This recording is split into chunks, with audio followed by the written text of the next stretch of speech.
Good morning, radio listeners, TV viewers, and our followers on social media. This is your program, The Morning Show with Elton Jones, and it's Friday, and I have in the house my special guest, Sarah Wescott Williams, Member of Parliament, Leader of UD. Good morning, welcome. Good morning, and thank you for having me on the program once again. A good morning to all who are tuned into this program, and hope the program offers some good information, and as usual, have a good debate on the topics. I hope so. We have missed your press briefing, and some things we wanted to talk about today, electoral reform and the trust fund. So if you could give us a recap of what went down in the press briefing. Surely, and it had to do with a press release that I sent regarding the matter of electoral reform. And I can't think of a governing program, surely not since 10-10-10, that has not mentioned the matter of electoral reform. In fact, all of the resolutions, so the national decrees, what we call the LBs, the Landsbesluiten, that have established the dissolution of Parliament since 10-10-10, mentions electoral reform as a matter that needs to be addressed. This last resolution of the former government of St. Martin to dissolve Parliament and to call for election, that too contains the matter of electoral reform. The instructions, as I call them for the lack of a better word, to the formateur, MP Silvera Jacobs, mention electoral reform. I believe, and this was part of the statement that I made, that if we together can agree on some of the matters of electoral reform to be addressed, I believe that we can get those done as soon as possible. I even said in my release that I think we can make that happen in order for it to go into effect for the new Parliament. We often talk about electoral reform as if it is one action to be taken and that will solve it. Absolutely not. There are different issues that we can address that will make our electoral process less complicated, and again having to do with creating stability. The buzzword. You're seeing now where it seems as if we are coming to accept that we will have governments lasting no longer than, let's say, a year and a half. But that is not how our system was supposed to function. A parliament is to be elected for 4 years. A parliament would support a government and to execute a particular program, and after the 4 years, the voters would then judge the politicians who committed themselves. There are two sides of the politicians, of course, the ones who would be part and supporting the government, and then the opposition that also has a very important task, and that is to control and monitor and call to give account the government, and the government which consists of the ministers. So electoral reform is important, but if only we collectively can agree on the items that we will address as electoral reform. You know, attempts have been made, and in this context I can mention current MP William Marlin. When he was Prime Minister, attempts were made to address the matter of ship jumping. However, the proposal that he made at the time to curb the ship jumping was not accepted. It was not considered positively by neither our Council of Advice or the Kingdom government. And as you know, the Kingdom government has a say when certain changes to our constitution come into play. So I honestly believe, I hope that we can cross that threshold where together we can sit down and look at some issues of electoral reform, especially, Elton, where the matter of stability in government is concerned. In electoral reform, a few things I've been thinking about myself. We have seen for the past, since 2012, that the Article 59 is being used as a retaliation, as a way of, getting back at Parliament. At the Parliament. So it's not used the way it was intended to. I don't see it being there for that purpose. But can we, with slight amendments and adjustment, not change that if there is a coalition or a group of a majority that forms a government within a certain time, then it wouldn't go into effect. That already will take of you going back to the polls all the time. Secondly, I am concerned about the non-political intervention of the government, because some of the instructions or guidance given on are strictly for politicians. Yeah, and you know, indeed, this Article 59, and there are persons who consider that Article 59, because it is in our Constitution, as untouchable, sacred. You know 59 because there must be a solution. This is the thinking, this is the thinking of those who argue, leave 59 there, don't touch it.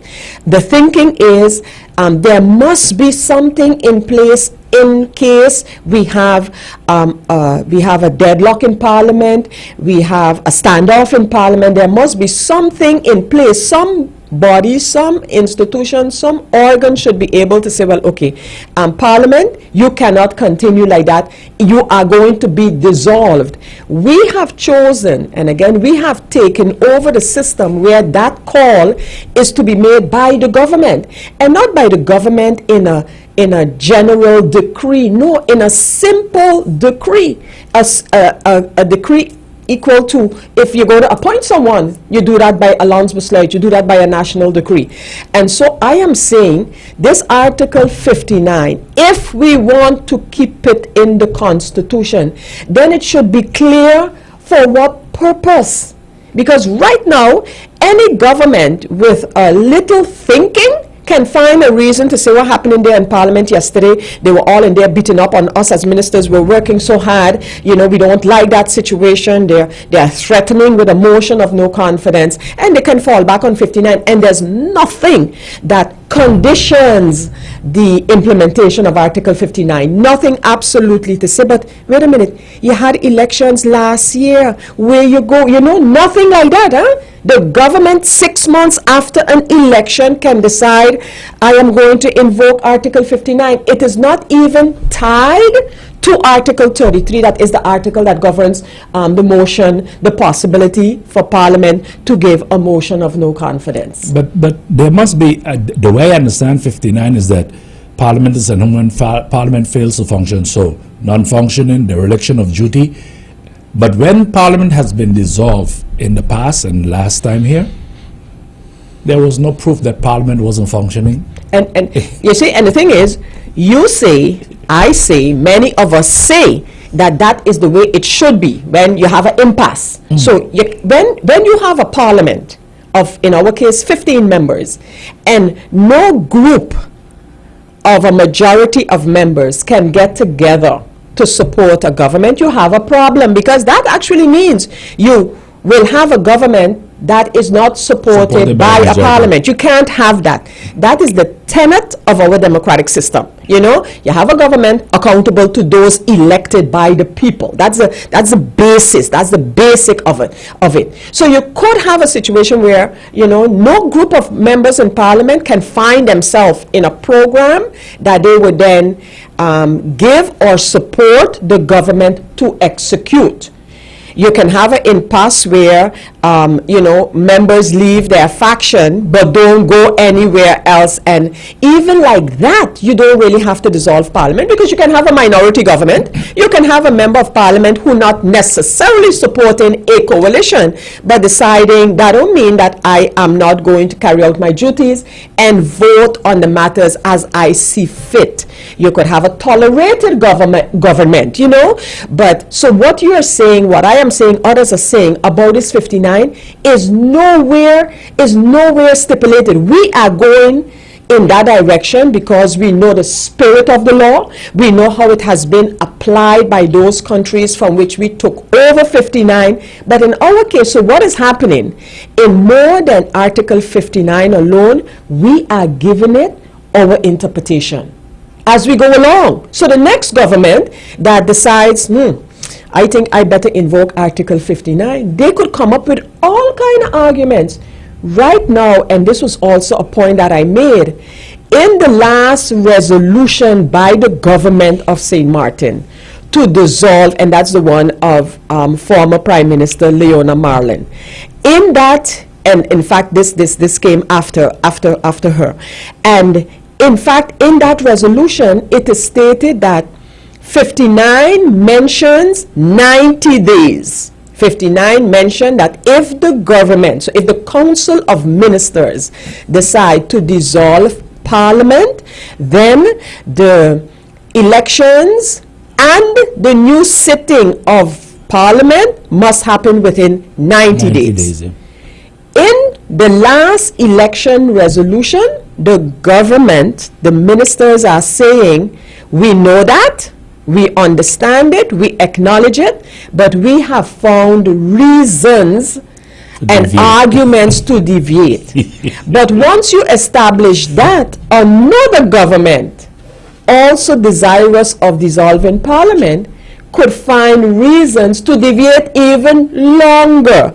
The 90 days period was put into Article 59 with a reason, because there should be no opportunity for Parliament to be dissolved and then elections held whenever. That's why the 90 days period is mentioned in our Constitution. So again, because we have not conditioned Article 59, like for example, when, if you got an impasse, if you got a whatever, it is being filled in as we go along, which can differ from year to year, and we have to address that matter. I found it rather peculiar because it wasn't challenged by Parliament, because the government cannot decide who are the defenders of the Constitution to deviate from it when they want to. And I thought it would have been challenged in Parliament, but never came up. Remember, Elton, that in fact, in the motion of Parliament that had to do with the no confidence vote in the ministers, the calling of election was condemned. The calling of election was condemned. So it goes to show that even such an expression in Parliament does not really carry any weight, because the government went ahead based on their resolution, and then of course you have the whole matter of a new government, a new interim government being formed, and the role of the governor in terms of giving the formateur certain instructions, also with respect to electoral reform. Another thing I talked about yesterday with your colleague, leader of the NA, is the trust fund. And are we satisfied with it? Do we have information, what is spent, what is not spent, and why are we not getting any further than where we believe we would have been 2 years after? And and there are two parts to that. Firstly, I heard the part of the statement by MP Sylvia Jacobs in her capacity as formateur. And that was actually, and I'm paraphrasing here, well, it is one thing when you are on the outside, and it's another thing when you are on the inside. I paraphrase that to mean, as opposition, you can oppose anything. That's your role as opposition. However, when you get in there in government, you oftentimes have to swallow your words and basically deal with the reality of the situation in government. So having stated that, so with respect to the trust fund, remember the trust fund, the World Bank, the programs and projects of the World Bank and of the steering committee have been issues of much contention in Parliament. You have and had members of Parliament who are vehemently opposed to the whole reconstruction fund, period. They don't want any Dutch money, period. Then you have some who are very skeptical about the process via the World Bank. The question would be, with an interim government going into place, with the instructions by the governor to execute basically the program for reconstruction, I think that it would behoove especially the incoming ministers who now are members of parliament to come out and explain in a very candid way the people of St. Martin, well, yes, we had issues. We have issues with the structure, the World Bank, the money itself from the Netherlands, the way the Netherlands is managing the money that they're giving us. But however, in government, when they go into government, they're going to have to deal with the reality of the situation there. And that basically means carry on with the projects that are there. And yeah, and then our role in Parliament, because there's something I need to say here, Elton. I've heard certain persons make reference to the fact that, Parliament can't do anything now because elections have been called. Parliament, there's never a caretaker parliament. There is never a caretaker parliament. Parliament right now is just as authorized as we were before the election was called. And will be that way until the day that the next parliament sits. So from that perspective, and now bringing it back into context, I have requested a meeting to discuss the status of the projects and programs of the Reconstruction Program Bureau. Because what's happening, we had this whole issue with the report by the Ombudsman where housing is concerned. So I believe that the government and that bureau need to come out and give the people of St. Martin the information. They have been there for over a year now, and I think the bureau now is equipped to give the kind of information and to answer the questions that are being asked. Why are there delays in some of the projects and programs? Is it because St. Martin, as a part of the whole organization, our apparatus does not have the manpower in order to be to be up to level with the World Bank and the Netherlands when it comes to projects? Are they asking too much of our apparatus? Is there a matter of resistance from within the apparatus where certain projects are concerned? These questions must be asked and answered. And I have asked for a committee meeting of Parliament, the Committee of General Affairs, to get hopefully this information and have a discussion about the future of the Rebuilding Fund of St. Martin. And speaking, you brought up a motion that was passed on the non-confidence vote for the ministers. And I asked you this question before, we'll bring it back again so people can understand. What is really the purpose of a motion and what strength it has? Yeah. Because the motion has also been talked about in giving the caretaker government authority to sign the financing agreement. So what power does the motion carry? A motion of Parliament is an expression by Parliament. Usually, so these motions could be anything. They could express their disgust, their disapproval with a certain matter. Usually, a motion has to do with something that the government should execute. However, a government is never obliged to blindly execute a motion. Of all, and there have been many motions passed in Parliament, they're very few. Parliament. Exactly. There are very, very few that you can say, oh, look, the government did this because of this motion. What I believe is any government's responsibility, though, is when Parliament decide and passes a motion, the government should at least react why and how they can execute when a motion is directed to them. We want you to change the tax system. We want you to do this. And government, we have had some reactions recently on motions, but that's the way it should be. But and what is the Parliament going to do if you have, like we have many of them, motions there and they have not been executed? So you call the minister or the ministers in, and then you're like, why can't you execute this motion? We're giving you 90 days. We have even seen that in motions. The government has 30, 60, 90 days to do this, to do that. And if If the government does not want, if the government cannot, then the only continuation of that process that you would have is that you keep calling the government to give account, and then at the end of the day you say, but minister, we ask you to fix this matter. We have been asking you, and we have no confidence in how you're handling your affairs. But there's no other tool to say, well, this is a motion of parliament, you must carry it out. There's no other way.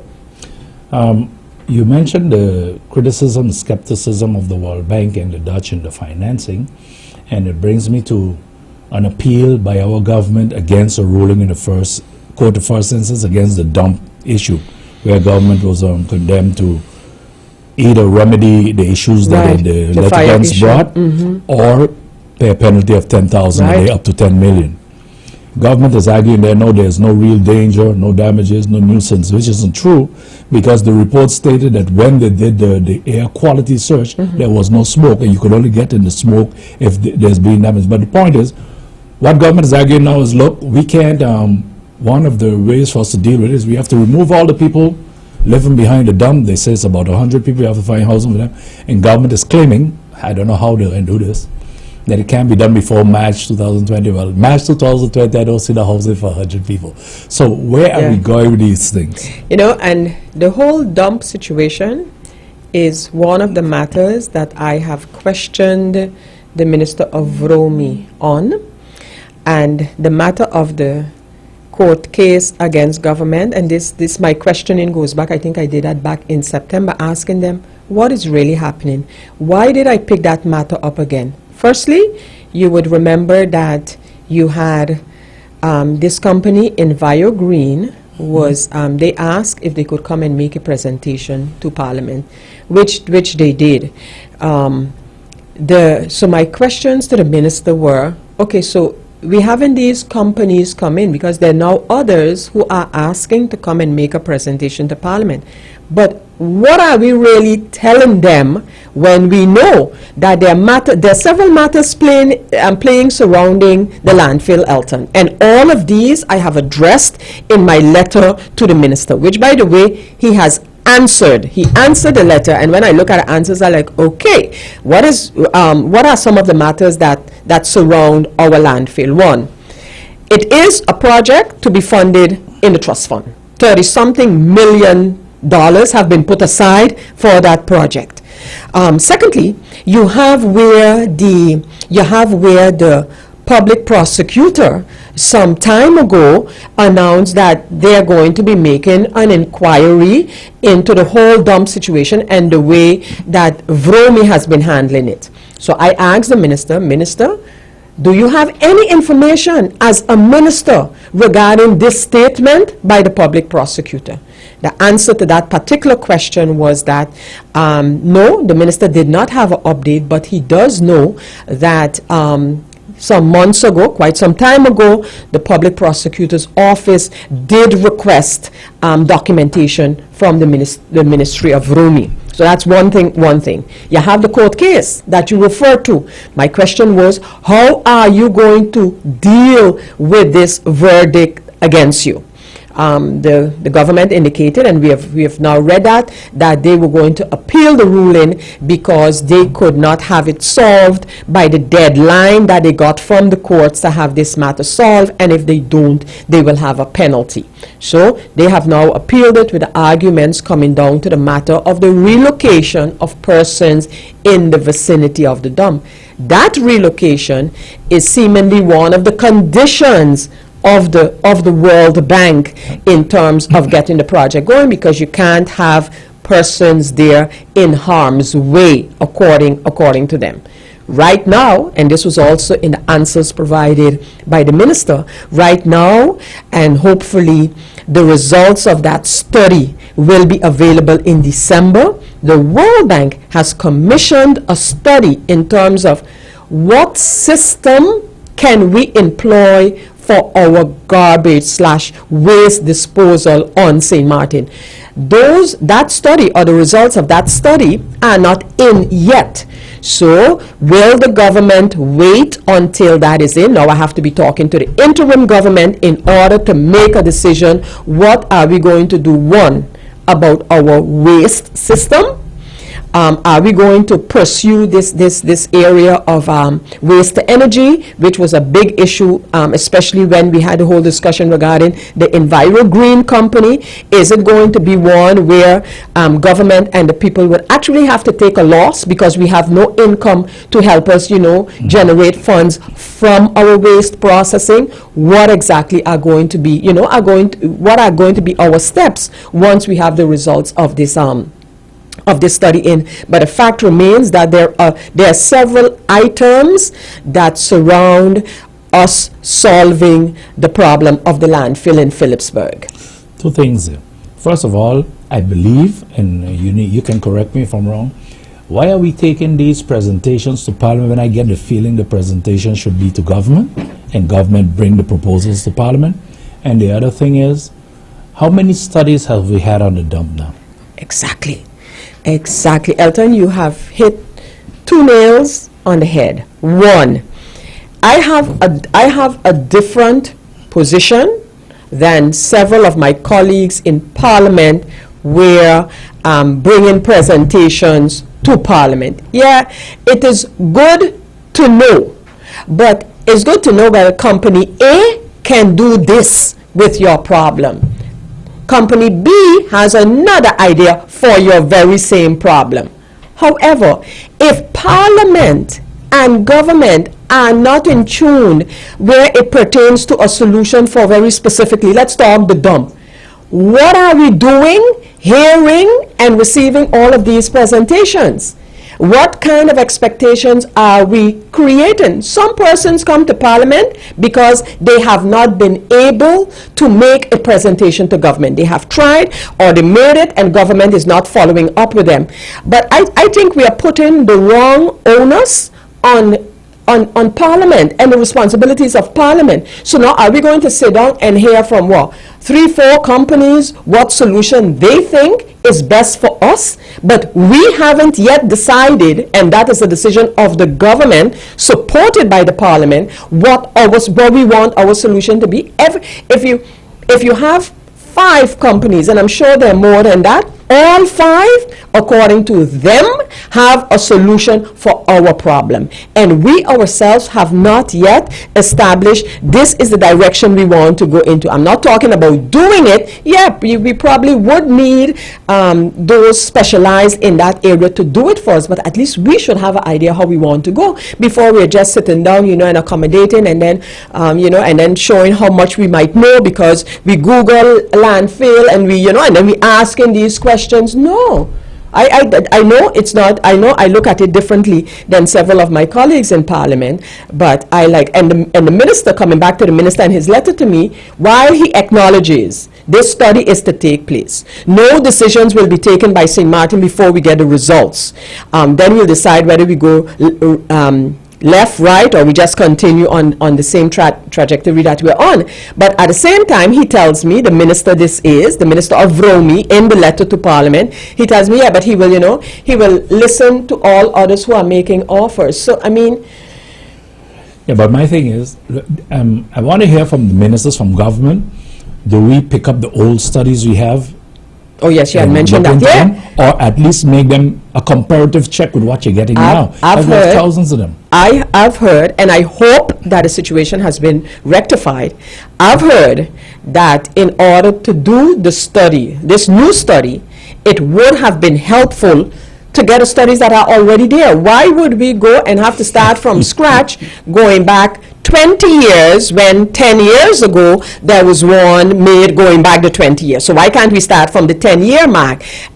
But apparently that was an issue. Collecting those studies that are there seem to have been an issue. And I would like to know, and I asked the minister that, has it been rectified? You would recall when the minister of Romy came into Parliament, and I said, I'm understanding that the cooperation from the ministry regarding the solution for the dump is not what it should be. The minister told me, no, we have a wonderful cooperation. We're working hand in hand with the World Bank. Then I hope to see that reflected in when the solution is presented from this company, how we will go about that. And in the meantime, Elton, just like with other projects, you have the money there earmarked allocated, kind of looking at us until we get our act together to decide what plan are we going to execute with the money. Let's go to, well, we're still on VROMI, but let's go to the housing part. We know the disaster of housing after Irma, but I read an article 2 days ago in Curacao where they're saying they need 2,000 affordable homes for the society. Now we know we need, I don't know if it's 2,000, but we need quite a lot. Is there any plans to start putting making affordable homes available in this society? Because we know there are people living in thatch houses and basically in squalor. Are there any plans? Elton, you know, St. Martin several years ago had a housing vision, okay? A vision in terms of these are our needs and this is the way we're going to go about it. Some of them could, for example, some of the points could be and were, by the way, in this housing vision going back some years, I think, but I could be wrong if I mention the year 1996. It was, I don't think we had an updated housing vision since 10. But anyhow, 97. Exactly. I have been asking successive governments, including the governments that I led from 2010 to 2014, we need a housing vision for St. Martin in which the different categories of needs for housing can be addressed. Elton, we for sure will not have our housing situation solved in one, that we're going to build X amount. We need 3,000 homes and we're going to build them. There are different components that we need to address, as I mentioned, getting land, public-private partnerships with either landowners or apartment owners, etc., looking at the different categories, young professionals, what are their needs, social housing, so because fact is that a large segment of our population can't afford very expensive housing because of things like the cost of living on St. Martin, the low salaries on St. Martin. So when we talk housing, we also need to look at what surrounds the matter of housing, other costs, possibilities for persons to get financing, which will bring us into a discussion about the so-called short-term labor contracts that is a staple part of our labor market, so we need a housing vision in terms of the different categories of housing and how we're going to accomplish it. Is government going to be looking, one, for loans or possibility for loans to buy land, or is government going to look to partnership with those who can and make sure that the most vulnerable in our community can have adequate living facilities? Some of the situations that we know of out there, that we have seen out there, are too bad, too wrong for even words, even to be describing it. And we have to acknowledge that that is part of the reality on St. Martin. How do we want to address it? The World Bank, the IMF is sounding off again. We just had a meeting in Parliament discussing criticism of the IMF on the CFT. Right. The IMF is again busy talking about inflation. Apparently the CBCS and the government are claiming that we have a 0.6% inflation rate. The World Bank, the IMF is of the opinion. By the way, they're very much connected. The IMF and the World Bank, okay? So they say it can be because their information have that since Irma, at least since Irma, the cost of living has gone through the roof. So how can you come up with a 0.6%? Does our statistic bureau check on these things, keep check of these things? They do. They do, and they do. That's their job, and I know that bureau has at its disposal the tools necessary to calculate things like inflation. That's again a staple part of should be a staple part of our statistics.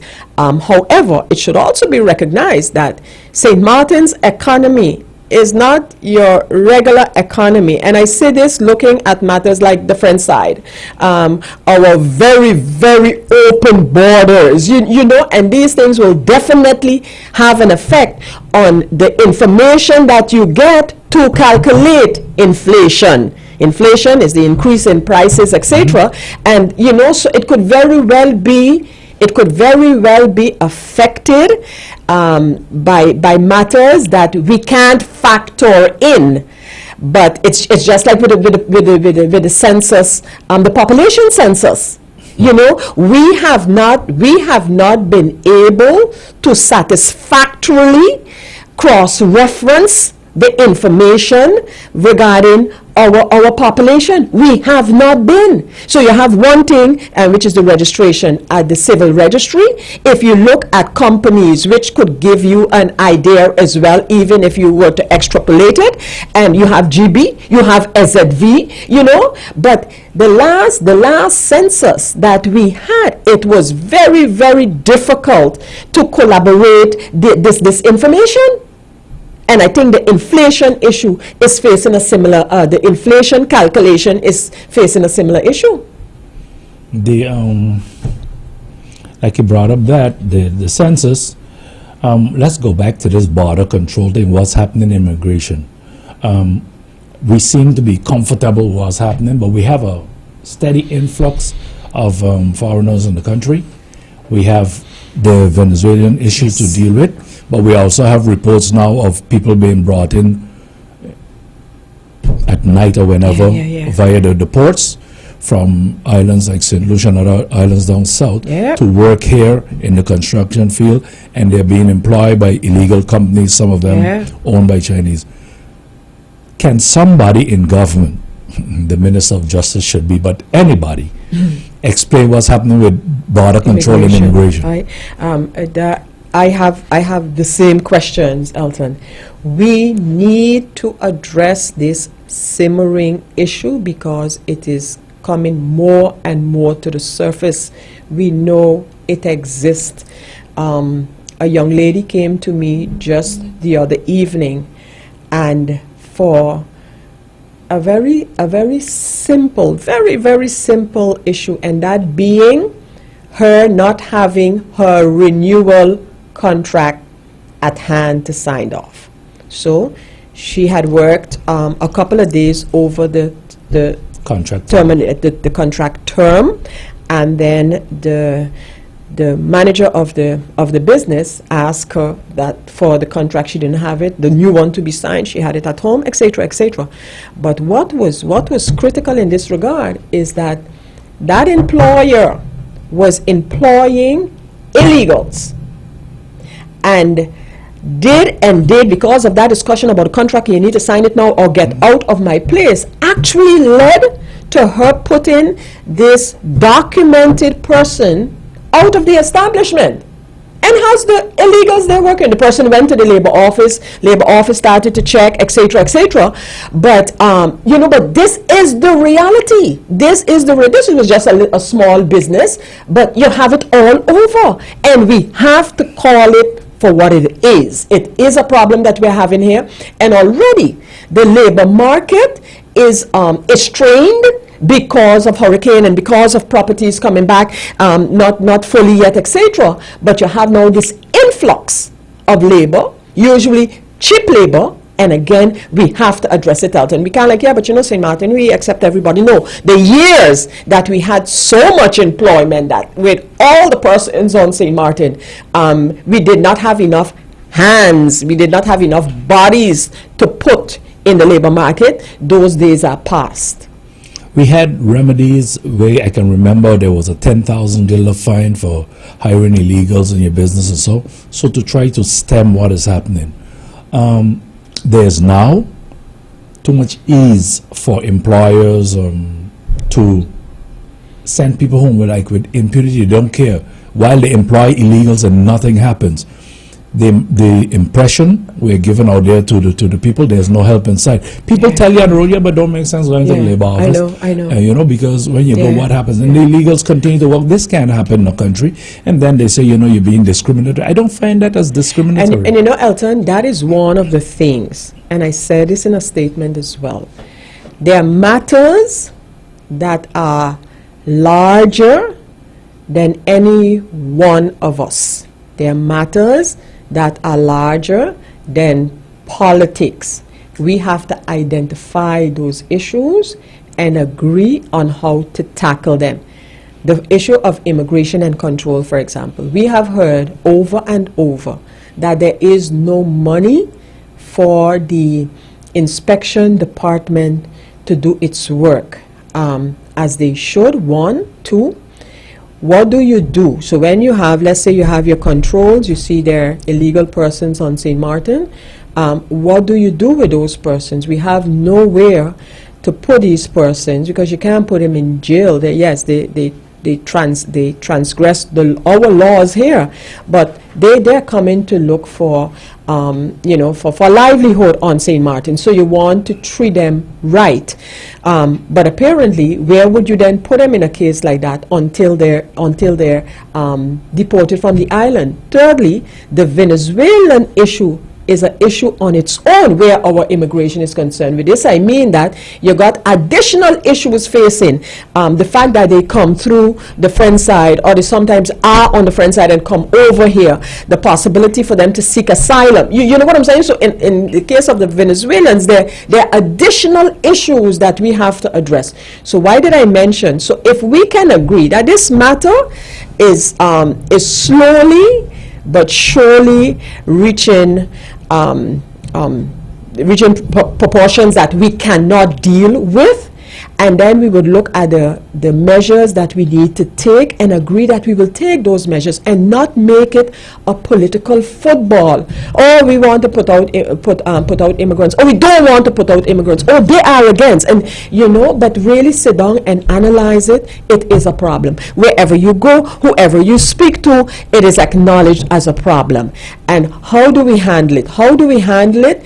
Taking St. Martin's position, as we always like to maintain, a friendly neighbor, one when at all possible, reaching out to help another, but it must be done with foremost on our mind, protection of the persons who we are responsible for, and those are the residents and citizens of St. Martin.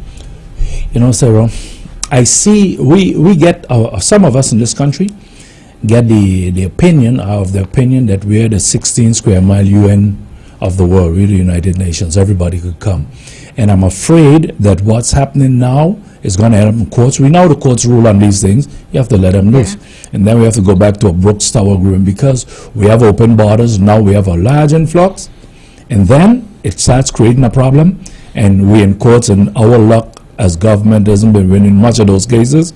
We're going to end up with these people just being here, fitted into the woodwork again, and we can't get rid of them because we fail now to take actions when we can. And again, it brings us back to the topic that we discussed during a previous program. We have so many agreements on border control, not only the famous one that was part of the reconstruction help to St. Martin. We have many other agreements on border control between St. Martin and the Netherlands, one between St. Martin and the other countries of the Dutch Kingdom. The question is, Elton, and this was posed when we lastly discussed this matter, what are our priorities in there? So with all of the claims of assistance, because that's what these agreements are all about, we will assist you with. What are our priorities? What are we instructing those who have to execute, those who have to assist, those who are even willing to put funds into the border control? What are the priorities? And Elton, we could talk about all of this and the questions, but I believe that the instability in government, the individualism of ministers and ministries is wreaking havoc on this situation. Because you have a minister or a government would say, well, okay, this is the direction I think we should go, and then you got to change, and another one comes in, and we just can't. And there are certain things that cannot be so dependent on who is there. There must be a plan. There must be a plan how we are attacking these issues that face St. Martin. I read to Minister Knops talking about delaying his visits here to discuss the takeover of law enforcement in St. Martin, based on the motion presented by Van Dam. And emphasis was put on the prisons. And following Parliament and reading all the things before, I got the impression that the prison was never considered a priority before, so we couldn't get the CFT to agree that we get money for the prison. And secondly, when the trust fund came, it was made clear then that no money will be spent on the prison. How now, because they want something, the prison does not issue? And it's going to be interesting to see this proposal, okay? Because it wasn't worked out, huh? It wasn't worked out. The member of parliament, the Dutch member of parliament, Van Dam, made a proposal, and it basically came down to, while we can't take away the authority for law and order from St. Martin, because that's an autonomous country matter, we can, however, take over the management. Okay, what exactly you mean with that? So you want to take over the prison, you're going to build a prison for us? Or you going to take over the prison and tell us make it how... they ain't paying for nothing. But that's the point. That's the point. That's exactly my point.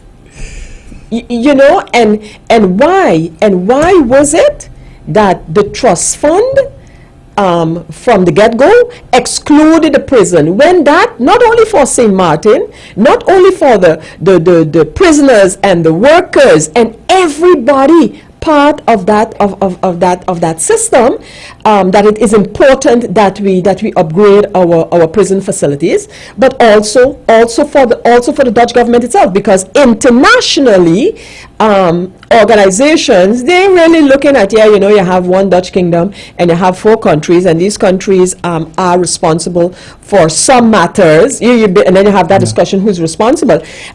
But so when you take over the management, so is it felt in that proposal that really all you want to do is to be able to say, well, St. Martin, I am telling you to do this and to do it this way? It could never work like that.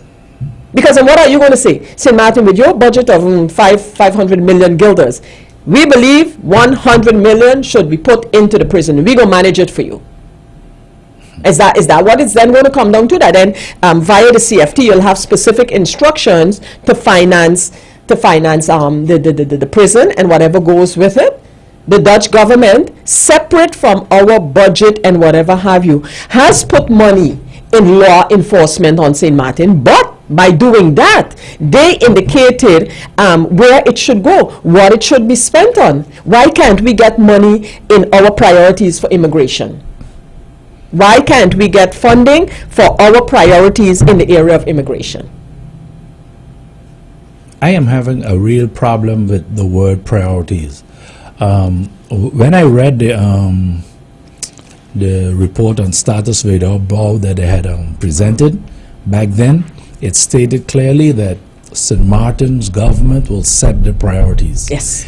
And when I look at it today, it seems like we have the options but not priorities. Because we mix up the issues. They are telling me what I can do. So how do I set remember priorities? Remember, ELTON, remember the structure that is in place for the funding. And if we don't sink our teeth and hold on to that structure, because we talked about the execution agency for these projects. That's the National Recovery Program Bureau. Okay? Led by former MP Claret Connor. Then you have, where actually decisions are made, you have the steering committee. Another wasteful thing. You have the steering committee.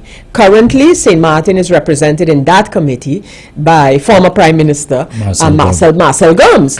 And so and it would be good to hear from them, all the priorities that we have right now, are they totally supported by St. Martin, or was there a discussion about, not this one come first or whatever? Fact is, ELTON, and we gotta admit that the biggest part of the trust fund money has already been earmarked and even allocated. Okay, getting the money actually spent depends on the finalization of the projects. I mentioned the dump. That money there, earmarked. Everybody consider that a priority from the get-go. One. You have another over close to, let me say, approximately 30 million guilders for a small and medium enterprise program. I have asked, until I'm turning blue in the face asking this question, what is keeping such an important project back? What will government priorities be within a project for small and medium enterprise? Why can we not say to our small businesses, I even want to say micro businesses, because for every little micro business, you are giving that person the opportunity not to have to stand in line to look for employment, but giving them the possibility to create their own little business. I hope, and I've stated this before, that that program does not become a bureaucratic process in terms of teaching persons, how to handle business. No, small business on St. Martin right now want relief. They want startup capital. They want to be able to get over the hump created by the aftermath of the hurricane. You know what I'm saying? But so again, when you have that kind of a situation, I'm asking myself, and that's why I asked for that meeting, where is the bottleneck? Look at the airport. And now when we thought we were at the end of the road where that is concerned, then now, well, because of the shift in government and a caretaker and an interim and elections on the way, etc., we haven't been able to ink the final line in those agreements. Sarah, one of the things I don't understand, when the trust fund was put together, I remember Plaster saying the reconstruction and this fund is going to take 7 years. Nobody commented on it then. I said at that time, 7 years I'm going to lose any kind of economy I got. Who can wait 7 years to rebuild St. Martin? But we let it go the way it's going. We're into 2 years and we can't see the results. So they're really aiming at 7 years and we're doing nothing about it. So they don't see the need for speed at the airport, while the countries that depended on St. Martin for the hub function are now deciding to extend their own airports open. Angola just started taking heavy jets. See, but Elton, the airport has nothing per se to do with the bureaucracy of the management of the fund itself. Has nothing to do. That the airport situation is one created by St. Martin. The airport situation is one created by St. Martin. How so? And because the whole discussion about should we even accept this money, the whole long, lengthy discussions, and now that finally all noses were pointed in the same direction, guess what comes in the middle? Oh wait, we're having a change of government. Are you sure? This is St. Martin asking this. There's the other stakeholders.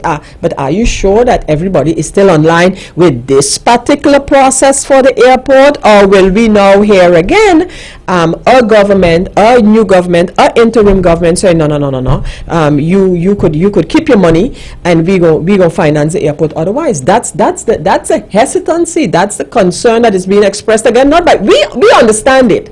We understand it. At least most persons on St. Martin understand. You don't have to agree, but we understand what happened there. There were differences of opinion in terms of financing the reconstruction for the airport. Now that our noses are pointed in the same direction, now the other stakeholders are saying, politically, what's happening there? Could you give me some type of guarantee that you guys are not going to renege on the whole agreement again? That's where we stand right now. Not St. Martin, but the others are now saying that. Before we done, we need to talk some politics. But let me look at it. So another issue I just want your intake on. When we had the March for Justice 2 years ago, we talked about the amount of time people are left to wait on their day in court, and justice delayed, and kind of upsets people's whole life, because what do you do in the interim? Some people it's 5 years, 8 years, 10 years. Yep. So we read with much joy, I think, that the leader of the op has been acquitted of all the charges in the catfish case. So there's another case. But it shows in that meeting, the prosecutor said, I was the one taking the petition, said to me, yes, but We work for the country, St. Martin. And if Parliament wants us to give answers on how we do things, all Parliament has to do is call us in. To date, Parliament has not called the prosecution to give a call for anything. And you know, that is not a completely correct statement. When that is stated in terms of call us in, they mean call in the minister, huh? Because we have attempted as Parliament to call in the Public Prosecution's Office. We have attempted, we have via the minister tried to do it. So when they say that, they mean call in the one politically responsible, which is the minister, and the minister has been questioned about these issues. So it ain't that, because it's not that we have not tried, and it is not that it is impossible, because we have had. In fact, we had a chief public prosecutor come to St. Martin to explain a statement that was made at that time. It was a statement regarding prostitution on St. Martin. I remember that some years ago. And but since then, apparently there is a hesitancy to come directly to Parliament, and the Minister of Justice, and which is indeed correct, the one politically responsible to Parliament, is being pushed forward as to go give your answers and whatever have you. We're going to talk about prostitution in St. Martin as compared to the Netherlands in the next program. Yes, we will. Because while we are here, wondering what's illegal or not legal, in the Dutch they unionize. You see, and you see, and that's and again, Elton, it brings us back to, yes, for the sake of ease, we can adapt, not only ease because we feel it could apply to us, we could adapt certain regulations, certain laws, certain policies, but fact is that the execution of those must be seen in the context of our social, cultural circumstances. Just like it's done elsewhere, but no, we take over a system, or we take over systems and laws that are basically, they work very well by those who have developed them because they have been dealing with them for decades and centuries. But we need to be able to localize these things to fit our situation, our own situation on St. Martin. Let's go to the political part. I like this part. Yes, I know, right? We talked briefly last time you were here about the election and that UD will be running again, and you explained why you chose that and not DP. But the UD was an allegiance of UP and the DP. So some of the candidates with UP coming back, some of your candidates are going. So how does the UD look going into this election? You know, and the whole process of this election is rather unique, and I'm using a nice word to explain that. First of all, the matter of how the election came to be, and we went through the whole 59, we talked about that at length earlier. It's now, in retrospect, Elton, it's a good thing that the UD was not a joining of the party, the United People's Party and the Democratic Party. I said allegiance, not okay, yes, okay. No, but I think it makes a difference. It was a joining, it was a coming together of Theo Heiliger and Sarah Wescott.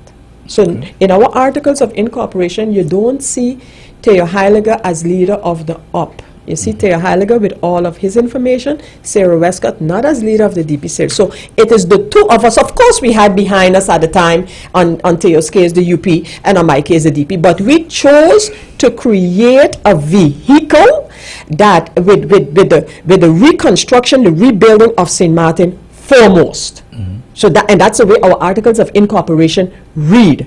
We started that process, and there are many things that happened, that basically brought us to where we are today. Including things that happened within the union, when Theo was facing all of his issues and decided, which he stated, he said, I can't, the where I am right now, I can't be part of the decision making regarding the United Democrats. And he pulled back as leader. Yeah. However, the program of the United Democrats continued unabated. The program of the United Democrats is one that was agreed to by all involved, the members of Parliament of the United Democrats, as well as the government itself. And however, some persons, and you see it all over, always with all political parties, for their reasons, decide, well, okay, I no longer want to be here because I'm going over there, because over there I can do whatever their reasoning is. But the philosophy behind the United Democrats, the philosophy of a program to be executed, the philosophy of a coming together, because today that kind of common vision for St. Martin is more critical than it has ever been. If we continue feeling that every one individual in Parliament have the solution, their idea, we will never move from where we are today. And so that transition, when I say transition, that moving or continuing with the UD was more or less a logical choice. A logical choice. Imagine this is midway what we believe needed to be done. And as I said before, after the time that the UD has been, first of all, in government, and now with the same vigor, we have taken on the opposition role, but there's still a lot that we believe needs to be done, and that we should start now at this point looking beyond just talking reconstruction and looking at the future of St. Martin long term. Is this something that Sarah just came to Sarah's mind? No, because ELTON, when in government, this common plan for St. Martin, this blueprint going forward, was something that I pursued, a national development plan. Yes, the hurricane came in between. We had to deal with the reconstruction, but we still need to talk about the long-term planning for St. Martin and see if we can get as many decision makers, as many stakeholders involved and agreeing to that process. So while most other parties are stating who their leaders are and who their how they're putting the list together and what manifestos, I am to understand here that the manifesto presented by the UD for the last election still holds true today. Sorry, I thought I was trying to fix it. So I let it, that whole event, I kind of was checking. But so you mentioned about the leader and the leadership and of the parties. Yeah. And the manifesto, does the manifesto presented by UD last time holds true still? A great part of it, of course, after the passage of time, we have to tweak it. I had exactly that discussion with our minister plenipotentiary this morning, about, okay, fine, because you look back and you say, well, the way that we had envisaged that particular process, it didn't go so we're gonna have to tweak it. So, but yes, the fundamentals of it, yes, the fundamentals of inclusion, the fundamentals of working together, that's the way, the being able to measure our progress, looking at things that while for many it might seem way beyond our horizon, and I'm talking about things like climate change and what is happening, to our island, very, very, again, below the radar, but it is matters that we have to address going forward. The another thing that we put a lot of weight on in St. Martin is when you have the possibility of putting 50 members on your list, or in this case 23. We think that is very important. So, how does the list look for the UD? Do we have 23? This process is a remarkable process. It has always been, but as I mentioned before, what you're seeing now is a lot of individualism. And we need to. And when we're in quieter waters, we need to talk about that system as well, in which individuals, and maybe it's part of the evolution, it's part of our political evolution, where while the only vehicle to get yourself or your group elected is now in our system is via a political party. But however, once those persons get into Parliament, there is no allegiance backwards, to the party. And if that is going to be, if that's going to be a situation that's going to grow like that, then we got to carefully think about rearranging our system to accommodate that. Saying all of this to say, yes, the list is coming along nicely. You got you got political parties who are all over the candidates, even those who you would think, but what are you doing asking my candidate if he or she is going to run with you? You know, but that a lot of that is a lot of that is happening. So at the end of the day, I'm looking for quality in different aspects. Of course, the continuation of the party after a Sarah is also important. So that kind of a basis is also being looked at, giving others the opportunity.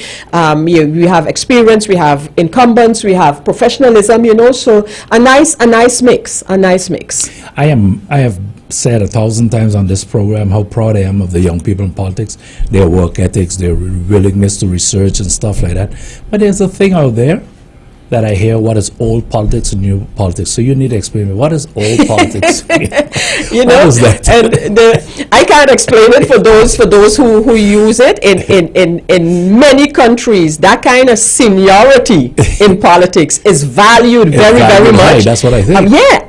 And I believe that there must be a balance. There must be a balance so that indeed you can have a more sustainable evolution, and not, you know, you get someone jumping up and this whole thing, I go in there, I change in this, I change in the other, I change in the next, without looking at the reality of St. Martin, our systems, and the processes to be followed.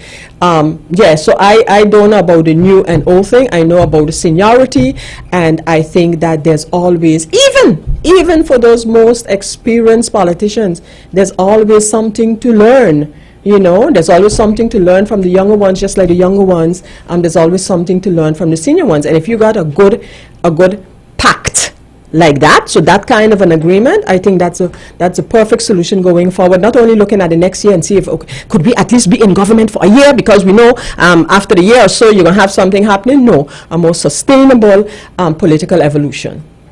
Okay, Sarah, as always, it's a pleasure having you. We're sure we got a lot of information. We run over the time, but with you, that's normal. Thank you for coming. Thanks so much for the opportunity. Thank you for coming. I hope to see you again next week. Have a good day further.